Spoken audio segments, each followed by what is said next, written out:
What's going on, man? Welcome back to the basement. I'm Ron, and we have the biggest draft weekend of the year coming up here, Labor Day weekend, which means everyone is coming to YouTube to get their last-minute fantasy football draft prep in, and if that's you, you have come to the right place. We are going to talk through every single round and go over each player that I'm fading for 2022. So we're not going to waste any time. If you enjoyed the video, make sure down below, subscribe, leave a like. Let's go.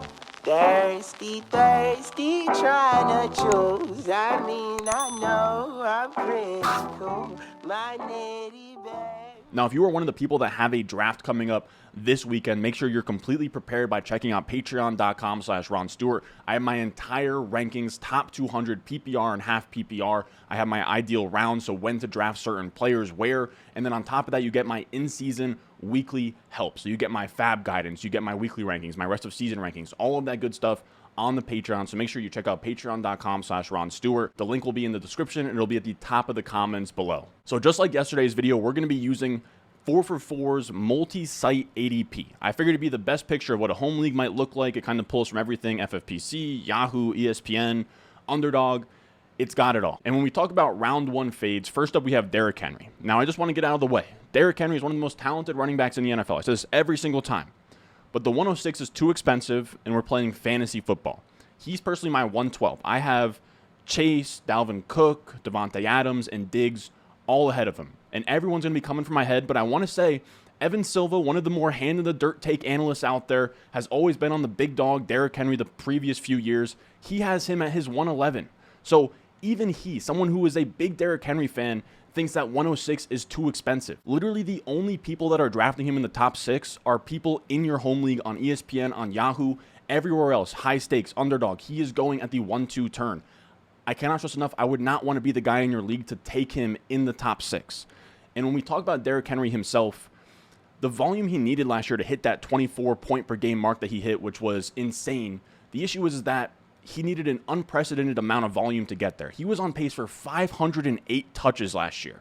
His previous career high was 409 the year he hit 2,000 rushing yards, and he couldn't even crack 21 points per game that year. So if you think that Derrick Henry is this guy that can get to 24 points per game, then you are betting on a 28-year-old running back with screws and a metal plate in his foot to hit a career high in touches by over 100. I just don't see how he gets there. So for that reason, I don't see that massive ceiling. I see him more of having a ceiling of like 21 points per game, which is fine. Again, he's a 1-2 turn guy for me, but in the top 6, I just can't do it. Then we have Najee Harris here, who's going at the 109 as the RB6. And the main theme with all of these running backs in round one that I have as fades is that running backs bust at a really high rate. This is a chart from Pat Kerrane in his legendary running back article where he shows over 40% of running backs are busting in round one, whereas wide receivers are only busting 25% of the time. So if you're going to take on that massive risk in round one, it better be worth it in the form of a running back that has massive 23-plus point per game upside that a wide receiver in that same range can't match. So with Najee and Derrick Henry and these running backs I'm fading early, I don't see them having that upside to outscore all of the wide receivers. Najee feels like this slow plotter. He's like 230, 240 pounds. He doesn't break away runs. He was 28th in breakaway run percentage last year. He feels like a guy who gets there on volume, similar to Leonard Fournette. And unlike Leonard Fournette, he's in a bad offense behind established the run's 32nd ranked offensive line. So for me, I just don't see the appeal there at 109. He's also dealing with some kind of Liz Frank injury, which is the middle of his foot, which you hate to see for a running back that has to plant, change direction, all of that. So for me, he's a mid-second. Give me Diggs, give me Devontae Adams, even give me Saquon, give me DeAndre Swift. I would prefer Najee Harris in like the mid-second around that Leonard Fournette area. And then we have a similar issue with Joe Mixon, where, yes, he's on a good offense, but he doesn't catch enough passes. We're heading into year 6 now, and Mixon has topped out at 18 points per game in terms of his career high and 43 receptions as a career high. Yes, the offense will be great, but if he's not going to get that reception number up to like 65, 75, there's no way he cracks 21-plus points per game. He literally had 16 touchdowns last year, 1,500 total yards, and still only had 18 points per game. Now, of course, that's a top 5 running back season, but again, if we're going to take on that risk, we're not really aiming for 18 points per game because we can just get that from the wide receivers in this range. 18 points per game is very much doable for Devontae Adams, Stephon Diggs, all of those guys. And I feel like you can even get similar production from a guy like Leonard Fournette, who I'm not even high on, but at the 2-3 turn, I think Leonard Fournette is a much better play than Joe Mixon at the 1-2 turn, which then brings us to the second round, and our fade here is Nick Chubb, who's going at the 209 as the RB12. I've been talking about fading Chubb all offseason, and I don't like him even in the third round. So the second round feels like a huge mistake, especially over someone like Fournette, who, again, I don't even like, but he's at least a bell cow who catches passes on a top 5 offense. When we look at Nick Chubb, he is a 1A type back on his offense, on an average to below average offense headed by Jacoby Brissett until Deshaun Watson comes in and he doesn't catch passes. He's averaged around 15 points per game now, which we know we can replicate that with a combination of round 7 to 12 running backs, right? So last year we saw Fournette, we saw Edmonds, we saw James Conner all get drafted in that area. And then you can also get running backs off waivers like Cordarrelle Patterson, Elijah Mitchell, even later on, guys like Rashad Penny down the stretch, Justin Jackson, Dearness Johnson, all of these guys. So a combination of those two can match somebody else's second round Nick Chubb. And that is really scary for someone who drafts Nick Chubb in the second round. And Nick Chubb doesn't even really have contention upside either, where if his backup went down, he would sort of ascend into a new role, kind of like Aaron Jones. If A.J. Dillon goes down, Aaron Jones would be drafted in the first round. Nick Chubb, if Kareem Hunt goes down, nothing really changes. We have a 7-game sample size over the last 2 years of games without Kareem Hunt for Nick Chubb, and his touches per game doesn't budge. It's about 18 touches per game in both scenarios. Then we have Josh Allen, who I kind of feel bad putting in here. He's a fine pick in like the 4th, 5th round, but in the second round, it's just a mistake. I imagine you guys know this, but of course we want to draft quarterbacks later on. We can get Lamar Jackson, Kyler Murray around that round 5, 6, 7 area. There's no reason to spend up this high on Josh Allen. Now, if you're in a sharper league where he's going round 4, round 5, he's completely fine. Which brings us to our round 3 fade in Ezekiel Elliott. And this is a classic dead zone back that we've been talking about all offseason. Now, I want to say 75% of our viewers right now are new to the channel, so I don't want to act like you guys have been here the entire time. So I'll clue you guys in on what we've been talking about here in terms of dead zone running backs. And this is an area from rounds 3 through 6 where wide receivers routinely outscore running backs. People feel the need to grab their running backs around 3, 4, 5 because either they missed on one early on or they want to go robust RB, and they grab a comfy running back with week 1 projections that are high. The issue is that you're passing on next year's Cooper Kupp and Deebo Samuel and Jamar Chase for these safe running backs that often don't pan out or give you replaceable production. We saw that last year with guys like Mike Davis. We saw it last year with guys like Miles Sanders, David Montgomery. Usually, a wide receiver in this range is a better bet. Now, when we talk about Ezekiel Elliott and zoom in, we're now heading into year 7. He's been on the decline for the last few years. He's getting squeezed out for pass catching work by Tony Pollard. And he's in this spot now where, yes, he's getting paid all this money and they have incentive to give him touches, but he's now eligible to be cut after this year. So it's not a long-term issue with Ezekiel Elliott. If things happen later on in the season and they're like, okay, Tony Pollard is just better, he's flat out winning us more games at this point, and they switch 1A, 1B with Pollard as the 1A, that's completely in the range of outcomes. Also, Zeke could just be the between-the-tackles guy, average 15 points per game, do his thing again. That's just not production that I value highly. And maybe he outshoots that on touchdowns in a really good offense, but that's just not a bet I want to make with profiles like DJ Moore, Jalen Waddle, Deontay Johnson, all on the board. I also want to say don't draft Patrick Mahomes or Justin Herbert in the 3rd round, which then brings us to another dead zone running back, David Montgomery in the 4th round, which is absolutely wild. If you're out there drafting on Underdog in sharp rooms, you know he usually goes in the 6th round on there. Don't be the guy in your league who takes David Montgomery because he's at the top of the default player rankings and he feels comfy as your running back too. That's not what we want to be doing here. Make sure you check out Underdog Fantasy. You hop in some draft rooms, whether that be Best Ball Mania 3, where you can hop on there, have a shot at $2 million up top, or you can go out there and just get into one of their $3, $5 drafts and just get a feel for the ADP. Because once you're in their draft rooms with money on the line, you see kind of how ADP is supposed to be, and you'll see David Montgomery at the top of your default rankings, and you'll hope that one of your league mates take him. So make sure you check out Underdog Fantasy. When you hop on there, use promo code RON, and they will match your deposit all the way to $100. I'll have a link to that in the description. I'll have a link to that down below at the top of the comments. So when we talk about David Montgomery, he's this clear dead zone back, propped up by junk volume in a bad situation without the talent to sort of overcome that. And he has Justin Fields there, so he has a rushing quarterback who's not going to have as many dump-offs to him. He's going to take goal line looks. And then you also have a really tough offensive environment where you have Fields at quarterback, who we don't know if he's going to be good yet. We have a new offensive coordinator. We have the 31st offensive line according to Establish the Run. This is a guy who's just locked in for replaceable RB2 production. Even if he sees that 70% plus opportunity share, he's just not somebody I'm interested in. Then we have round 5. And with Josh Jacobs, you're taking him in round 5 over Hollywood Brown, Chris Godwin, and Amon-Ra St. Brown in this area. I couldn't imagine. He is, again, a 15-point per game plotter, and he's getting a touch squeeze from both sides. So he's not even really guaranteed the same workload as a David Montgomery. He has between the tackles looks getting taken away from Zamir White, and he has passing down work getting taken away from Amir Abdullah. Maybe he gets lucky and he scores like 15 to 20 touchdowns. That's always in the range of outcomes, but it's not something that I want to bet on. So for that reason, I'm good on Josh Jacobs. I'm also good on Dalton Schultz, who's going at the 508 as the tight end 6 in this ADP. I think tight end 6 is fine, but I can't take him in the 5th round. There's just too much wide receiver talent here. There's Jerry Jeudy, there's Cortland Sutton, there's Marquise Brown, Allen Robinson. I can't take a Dalton Schultz over those guys. Yes, he was the tight end 5 last year on 12.3 points per game, but that's not anything crazy at tight end. This is a low ceiling guy who doesn't have like a George Kittle tight end 1 season in his range of outcomes.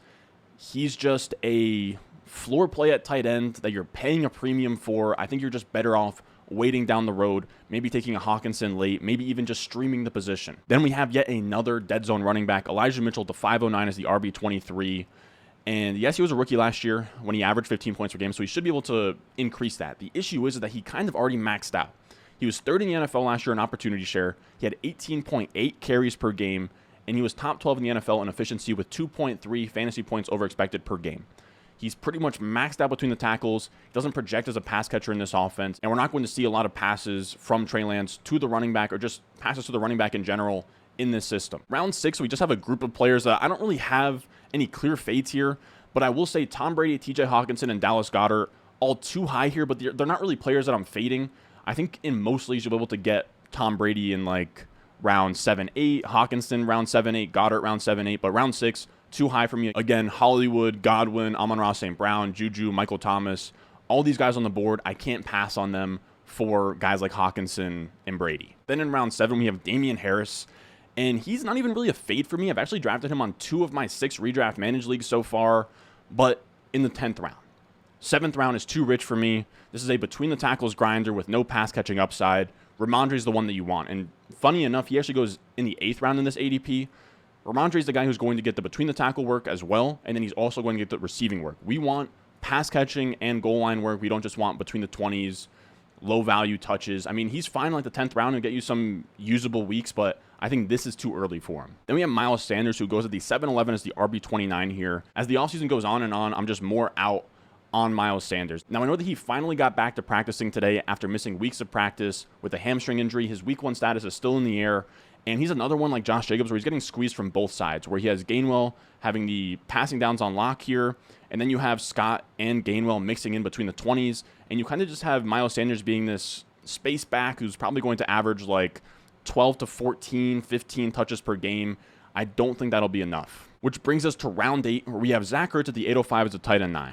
And Ertz is one of those last tight ends that it feels cozy to draft because you're not getting streamers. But I think the issue is that if you miss on one of the elite tight ends, I think you're better off just punting the position, waiting to get 2 of Freiermuth, Kmet, Njoku, Evan Ingram. I don't think it makes sense to fold in this area with Ayuk, with Edmonds, with Trey Lance, with Devonta Smith on the board. And on top of that, Ertz, the whole reason to draft Ertz is to get a spiked early season because we have DeAndre Hopkins with suspension out. But the issue is that he's dealing with a calf injury now, and his week 1 status is up in the air. They also really like Trey McBride. I think there's going to be a really solid chance that Trey McBride, if he comes in week 1 and plays well, I'm not sure that Zach Ertz just comes back in and immediately gets all of the routes. I think with these tight ends, we want to see like 80% plus route participation. I think Trey McBride's going to really eat into that and make Ertz almost someone, I'm not going to say droppable, but not make him what he was last year. Then we have Allen Lazard at the 8-12 as the wide receiver 39. And I'll be honest, this isn't an awful price compared to like the 6th, 7th round Lazard you'll see in other places, but he's still a fade for me here. I draft talent, not situation. Just because he's Aaron Rodgers wide receiver 1 on an empty depth chart doesn't mean he's a lock to matter in fantasy. This is an undrafted free agent with his best career stat line coming last year with 40 catches, 500 yards, 8 touchdowns. He dropped a stinker in reception perception. He's not special. I think he's just a guy on this offense. I mean, maybe he'll give you like wide receiver 40-ish type production. But when we're in this area of the draft, I'm shooting for upside, and I just don't see a world where Lazard is a top 20 wide receiver. Round 9, we have Robert Woods here as the wide receiver 43. And I think this is the area of the draft where taking wide receivers is a trap. We've passed the dead zone. Things have flipped back to dead even. And at this point in the draft, I want to be drafting running backs. I want Ramondre Stevenson, Chase Edmonds. I want Kareem Hunt. I want Rashad Penny. And when you're passing on those profiles for Robert Woods, I think it's just a trap. At this point, he's old. He's coming off an ACL injury in a low-volume passing offense. I'm just not sure what that payoff looks like when on the other side, Ramondre Stevenson could be a top 12 running back. Then we have round 10, and our first fade here is James Robinson. Really simply just because he tore his Achilles last year. That's a really hard injury to come back from. You're going to lose explosiveness. You might get re-injured. There's no guarantees the same player. And on top of that, this is the third coaching regime he's had since he was signed as a UDFA on this team. We know coaches, they don't hold any allegiance to these guys. We saw Phil Lindsay get kicked to the curb in Denver. There's no guarantee that they show any allegiance to him. This is a low-ceiling offense anyways. They're not going to score like top 10 in points, so I don't really see the upside. He's going to get the low-value touches where ETN's going to get the receiving work, probably split some goal line work. You're pretty much just getting a post-Achilles between the tackles grinder on a bad offense. I think you're just better off targeting Darrell Henderson, Rashad White, and I think even Michael Carter in this area is better. Then we have Mike Gesicki at the 1007 as the tight end 13, and he feels like a trap at tight end. Again, if you're going to miss out on one of those elite tight ends, just take two of Kmet, Freiermuth, and Njoku, Ingram, whoever you like there. The issue is with Mike Gesicki is he plays as this big wide receiver on the perimeter. He had the league lowest rate of inline snaps, only playing with his hand in the dirt 7.4% of the time. He's always outside or in the slot. The issue is that they bring in Tyreek Hill, so now there's more competition on the outside. Same thing with Cedric Wilson. They bring in Mike McDaniel from the 49ers, who Kittle, he blocks a lot. He's going to be playing in line a lot. And if they're going to force Gesicki into that Kittle role, I don't think he's going to be very effective in line, blocking, not running as many routes as he usually does, you know, sort of dicing up nickel corners, doing his thing. I think he's going to get kind of phased out from being one of the centerpieces of this offense. Then we have round 11, and my fade here is Marquez Valdez-Scantling at the 1105 as the wide receiver 52. And I get that he's on the Chiefs, but outside of best ball, I just don't really see the appeal. He's going to stretch the field. He'll catch an occasional deep ball, but it's going to be impossible to know when to start him. He's just not a good wide receiver. There's no upside for him to be more than that field stretcher, right? He had an atrocious reception perception. He's never had a good target share. His reception perception numbers were 9th percentile versus man, 5th percentile versus zone, 12th percentile versus press. He's just not a great wide receiver. I don't see the upside. He's someone you're kind of just putting in the flex and hoping and praying that something happens. Again, I think running backs in this area would be the move. Now that brings us to round 12, and unlike the other video we just did where we talked about some dart throws we like, there's no dart throws I don't like. If you're drafted this late, it's for a reason, and your price is already pretty suppressed anyways, so there's not really any fades past this round. You can pretty much just take whoever you like. So that's going to do it for today. We went through every single round to prepare you guys for your drafts that are coming up this weekend, so make sure, if you haven't already, you want the best rankings in the game to go out there and dominate your home league, make sure you check out patreon.com/Ron Stewart. It'll be at the top of the description. It'll be at the top of the comment section. And it has my top 200 rankings to sort of guide you through your draft to help you dominate your home league, your office buddies, your high school buddies, whatever you want to call them. Now, with that being said, if you enjoyed the video at any point in time, make sure you go down below, subscribe, leave a like, and I will see you guys in the next one. I know I'm pretty cool. My nitty bag, my kitty boots. I got the juice, I got the juice. Chathams on, Foolie's glad I'm home. Even my haters kinda